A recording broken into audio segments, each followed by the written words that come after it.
So again, my name is Mary Lawrence, and the talk title today is Divine Nature Flows as Me.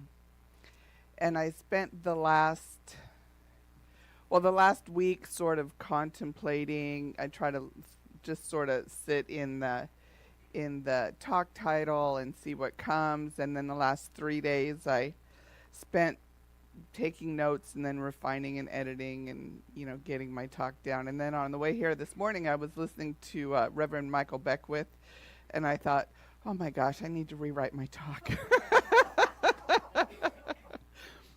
But I'm just going to go with it, and my prayer is that the words be thine and the voice be mine. So hopefully, just knowing that Spirit is right here right now, as it always is. So what is divine nature? I like to sort of break it down and try to define things. And here in Science of Mind, Centers for Spiritual Living, we've been called, religious science, science of mind, Centers for Spiritual Living, all sort of different titles. But what we believe is that there is one life. And there is one thing in the manifest universe, the omniverse, the multiverse, whatever it is, there is one thing. And we are all a part of it. And it used to be that January was kind of a back to basics month. And so I know I'm preaching to the choir here, but it's always good to be reminded. And we are all connected to the one life, and we are connected to each other. If anybody's familiar with the concept of Indra's web, where there's just this vast web, and we are each little cogs in that web, and that we are all connected. I love that visual. So what does it mean for divine nature to flow as me? It's remembering our own oneness with all that is, knowing that this one divine life is what animates our human lives. We are humans we are spiritual beings having a human experience. And we get so caught up in the day-to-day of what's going on in our lives and in the world and in our immediate surroundings that sometimes we forget. I know I do. Is there anybody else here who forgets sometimes? I try to remind myself. I pray, I meditate, I do all that, but sometimes I forget and I get in the moment. We come from it. We come from it. That's where we come from. And, we believe in the eternality of life. And so, when we shed this being, this physical being, that's where we go back to. And I am the only one who can live my life. You are the only one who can live your life. Spirit needed you to be here just as you are. And you have unique gifts. Some of us feel like, I don't know what my gifts are. I don't know what my talents are. And how am I fulfilling my purpose? And really just those spiritual practices of going within and reconnecting and remembering who we are, we are divinely guided, and that is the divine flowing as us. A good spiritual practice is to check in with yourself throughout the day. Am I in alignment with this flow? Am I allowing this flow to flow through me? And if not, if you don't feel like it is that you are allowing, what is it that's blocking you? Many of us, or most of us, have a belief system, and we learned it from when we were very little. And it gets reinforced throughout our lives. We spend our adult lives gathering evidence to validate our stories, right?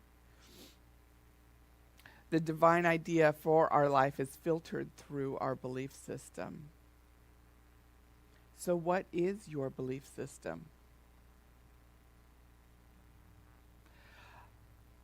I have discovered that my belief system, sort of like my underlying life theme, is that I'm not worthy.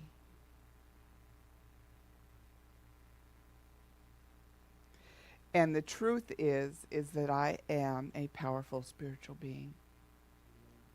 I am a powerful co-creator. And so are all of you.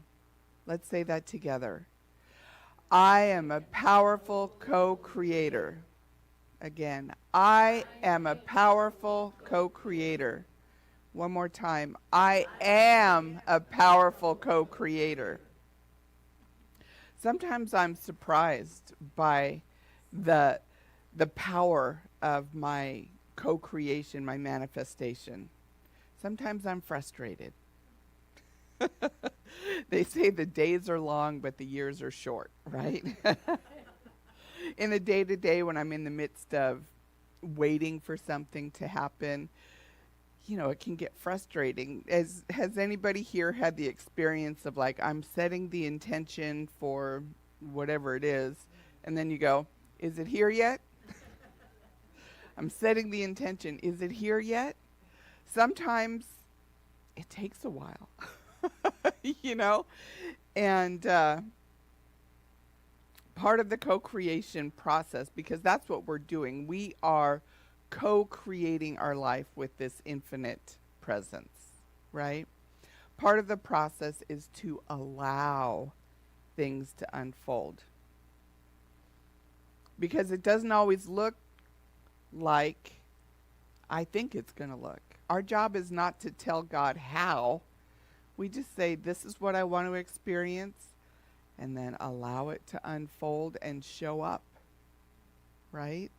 I've probably shared this experience, but when I was in the School of Ministry, we read this book for one of our weekend retreats called Tattoos on the Heart, and it was written by Father Greg Boyle, who's a Catholic priest in a Catholic parish in Los Angeles, and it was one of the lowest income, most impoverished parishes in Los Angeles. This was in the 80s that he went there. And so he was wanting to help this community, and what he realized is they need jobs.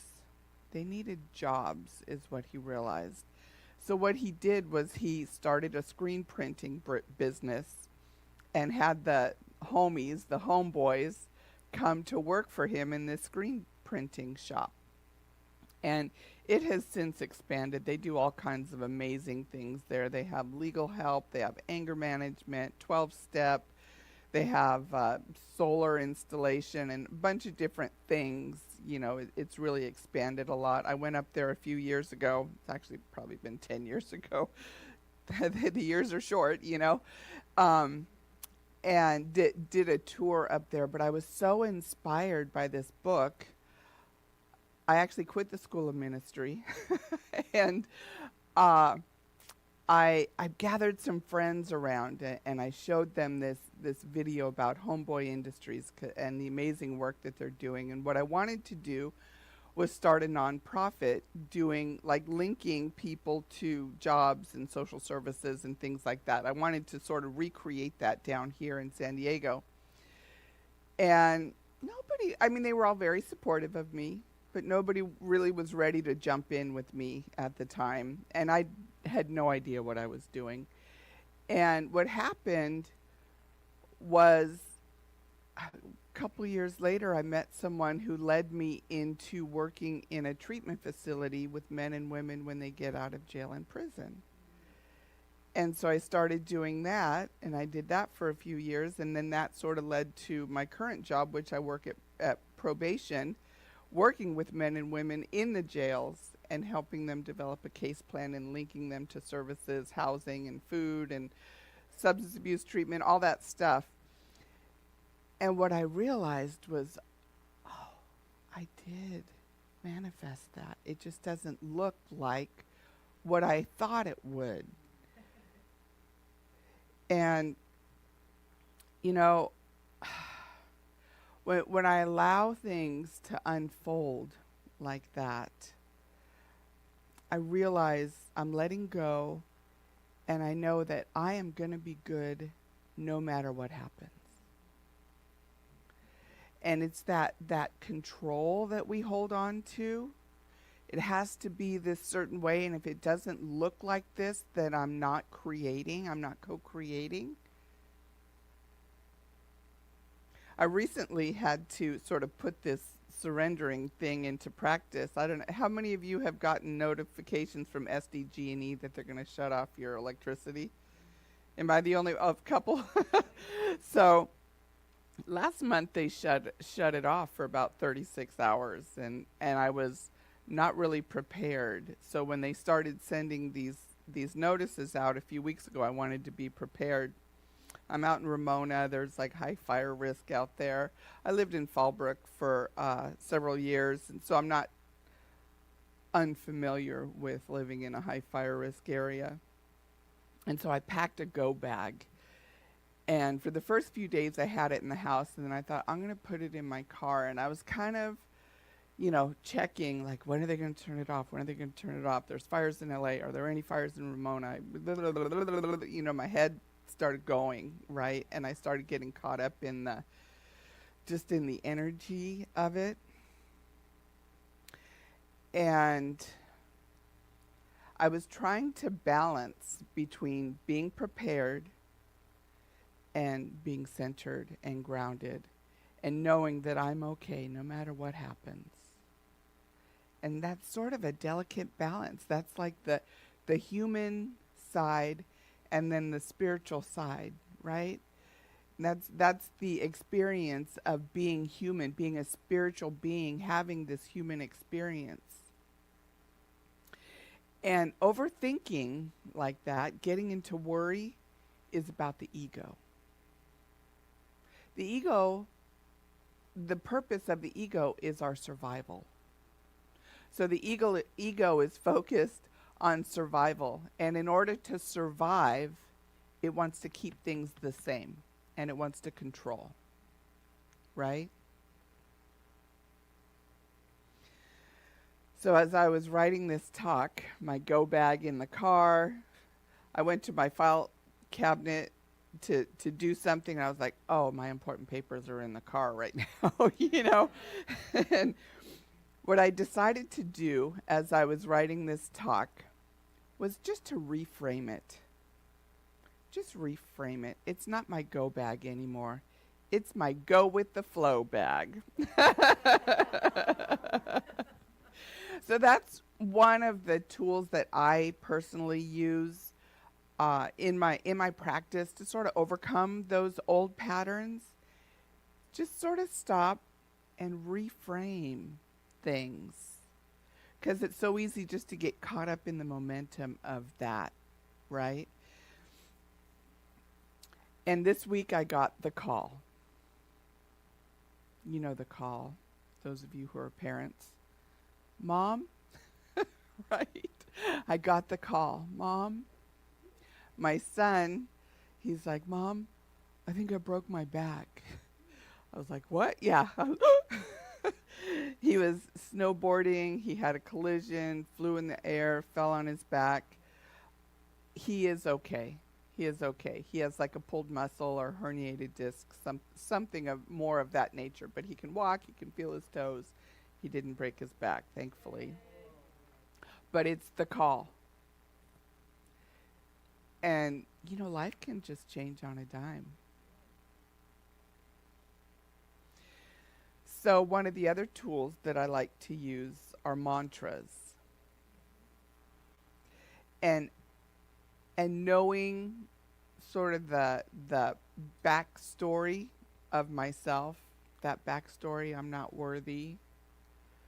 I develop mantras to get me through things where that story might rear its head. And I learned a mantra from a young YouTuber named Aaron Doherty, or Dowdy. And I say this one nightly. And I've been doing this for several years. And I sort of put my own twist on it. But it's, I am so happy and grateful now. And that's what any of my mantras start with. I am so happy and grateful now. that money comes to me in increasing quantities on a continuous basis through many streams of income.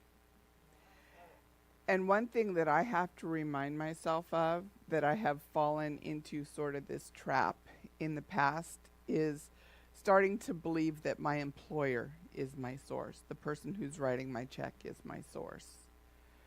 And so what I've added is from one infinite source and supply. I am so happy and grateful now that money comes to me in increasing quantities on a continuous basis from one infinite source and supply through many streams of income. So I just envision all the streams coming from, sort of the cosmos.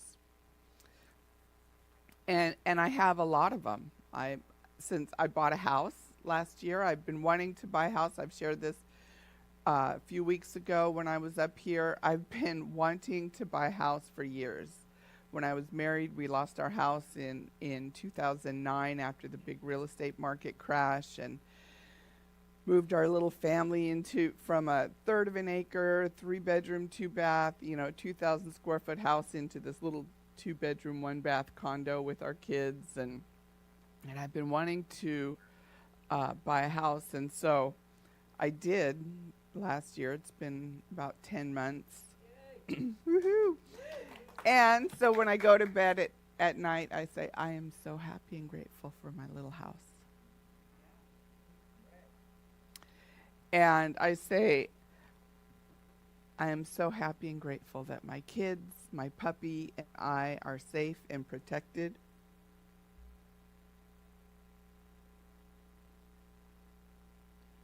So I just invite you. I am so happy and grateful now.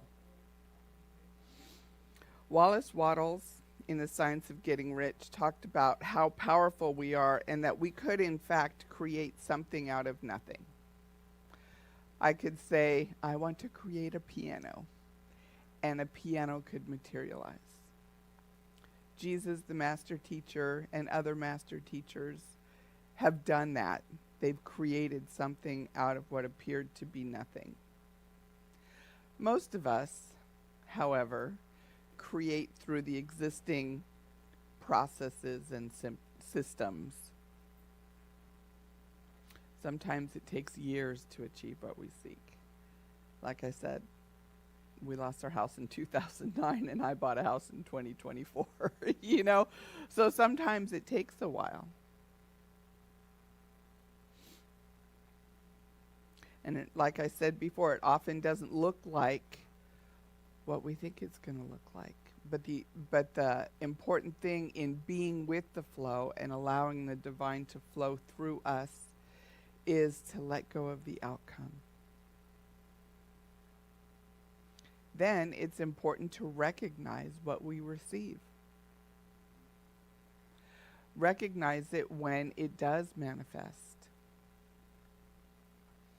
As I said earlier, I envisioned this. It wasn't so much a career, but it was a calling to work with the most underserved, marginalized people in our community. Most people just want those guys and those women to go away, right? It's hard to face somebody on the street or somebody that we might be in fear of, because they've committed crimes or whatever. And over time, it materialized into what it is now. And then my house manifested after 15 years, right? And I think I shared last time I was up here that I've kind of been looking at, like, I'm approaching the gates of 60. And I've never been almost 60 before, so I don't know what to expect. And I've been sort of looking at, so what's next? What's next? Here I've, created this house. I mean, one of the things I want to do is create a beautiful space. It's a little rough around the edges right now, but that's one of the things I want to do. But I love teaching classes.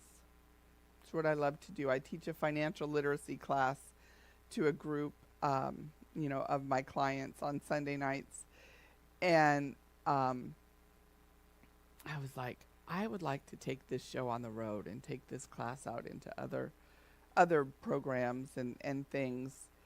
And it's pretty rudimentary.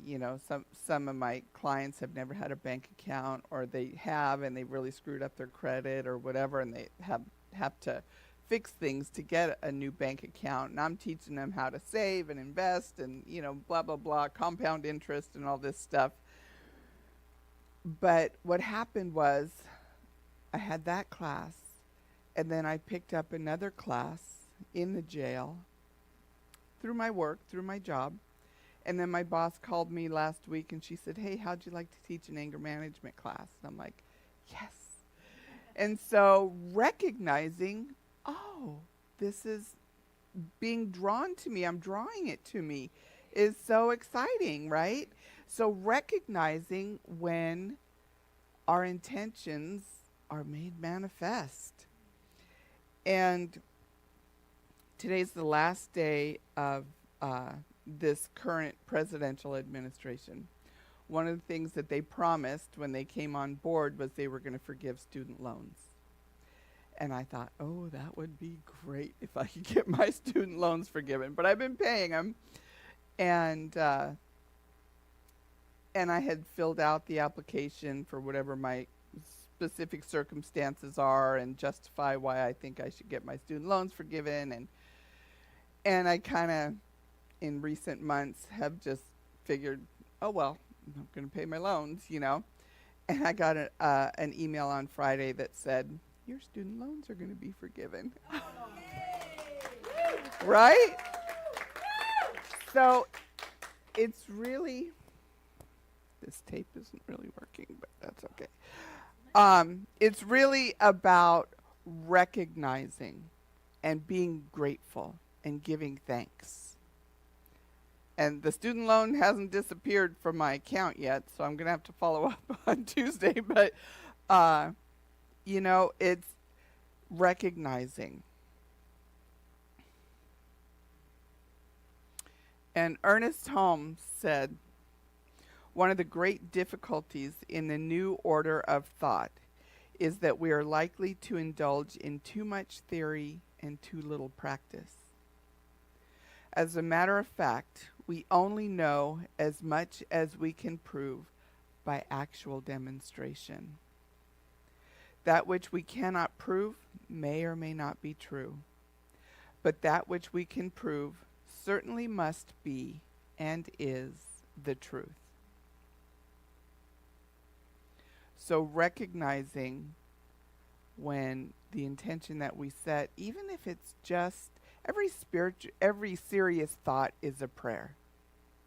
So sometimes it's sort of a passing thought.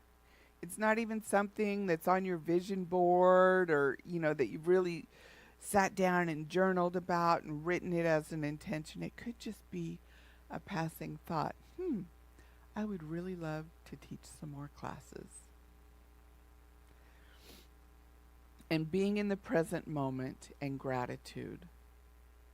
It's usually when we're rehashing the past or worrying about the future that we get into fear or regret. 1 foot in yesterday, 1 foot in tomorrow. You know what happens to today. I probably shouldn't say it from the platform, but it starts with a P. That's what you do all over today, right? Being in yesterday and in tomorrow. When we surrender fear and expectation, we allow the flow to reveal its higher purpose as us, through us, flowing through our lives. So what has confused me in the past, how do I live in the moment, set intentions for what I want, set intentions for the future, and surrender all at the same time? Like, how do you do that? You let go of the outcome. You set the intention, but you don't plan the outcome. And in doing that, we sort of set our ego aside. We set that control, that survival mechanism aside, and allow that divine inspiration to flow through us. Stillness in motion. Sounds like a paradox, doesn't it? And a paradox is something, when you look at it, it appears to not be congruent or not be true. But on further investigation, you get the truth of it. Stillness in motion. And it doesn't mean that we drift without direction, but rather we awaken to the guidance of the present moment.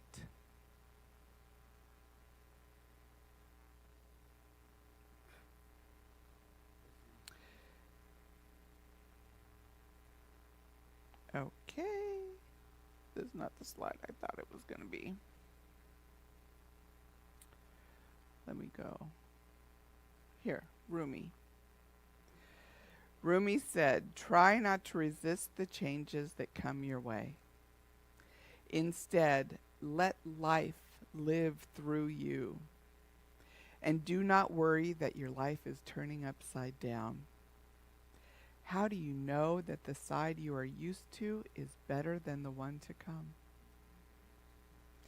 Change is scary. Change can be scary. And the challenge is not in letting go. The struggle is in holding on. Do you have something near you, like a pen or something? Okay, pick up the pen. Everybody got the pen? Okay, now put it down. Drop it. That's letting go. It's simple. It's not always easy when it's one of our deeply held beliefs. It's scary. Remember the cat that, like in the 70s, there were these posters that had a kitten like hanging onto a branch and said, "Hang on, baby."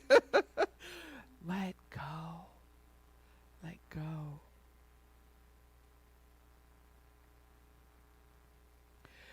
And Spirit always has our backs. Spirit is always for you. If the universe is for you, nothing can be against you.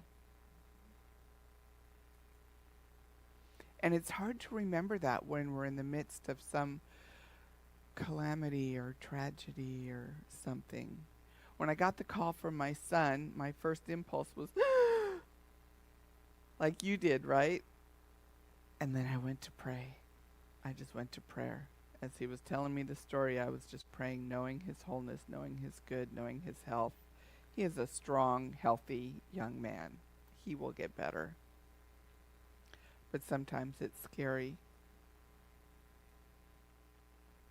And Buddha said, "Do not dwell in the past. Do not dream of the future. Concentrate the mind on the present moment."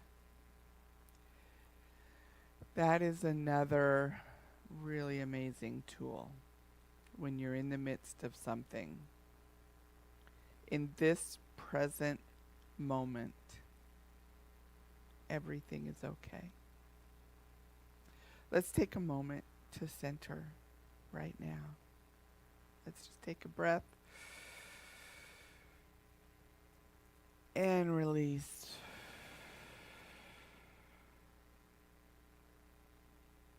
Just centering and moving into this present moment, right here, right now. In the eternal moment of now. There is only now. Whatever happened this morning or last night, that's past. Whatever your plans are for later today or the week ahead, that's in the future. Right now, you are safe. Right now, you are warm, you are dry. Even if you're a little hungry, you know that that's not going to last forever.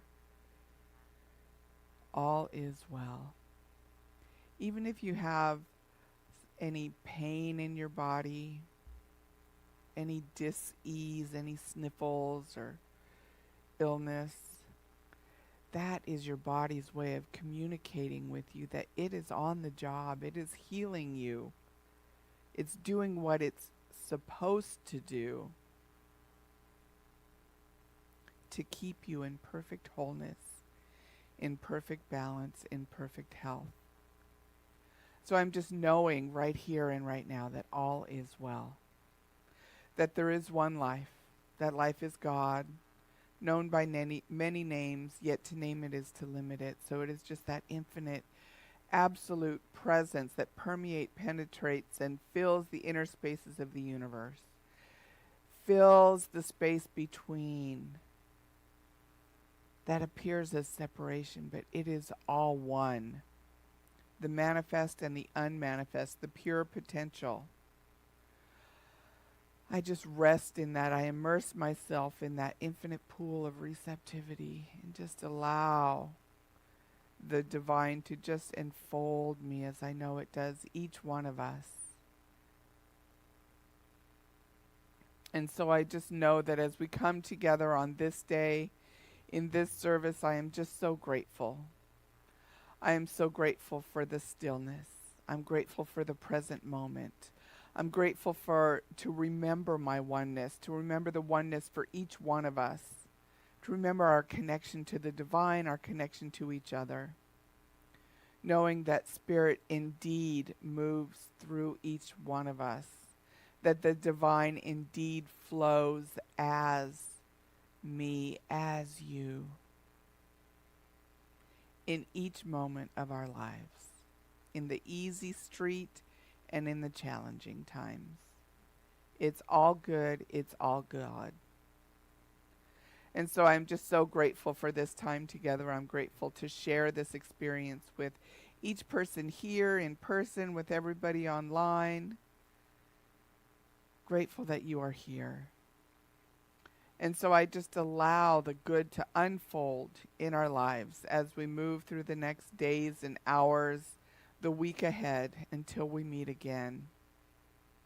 Knowing that there are so many opportunities between now and next Sunday for us to join together in this sacred spiritual community. There's so much to do. There's so much happening here. There's so much life. It is vibrant and alive, this community.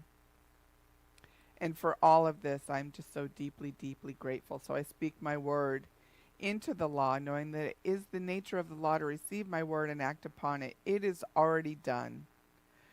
It is already being made manifest, whether it takes 15 years or 15 seconds. I'm just so grateful for all of it. And so I just allow it to unfold, declaring it good. I say it is so, and so it is. So it is. Amen. Okay.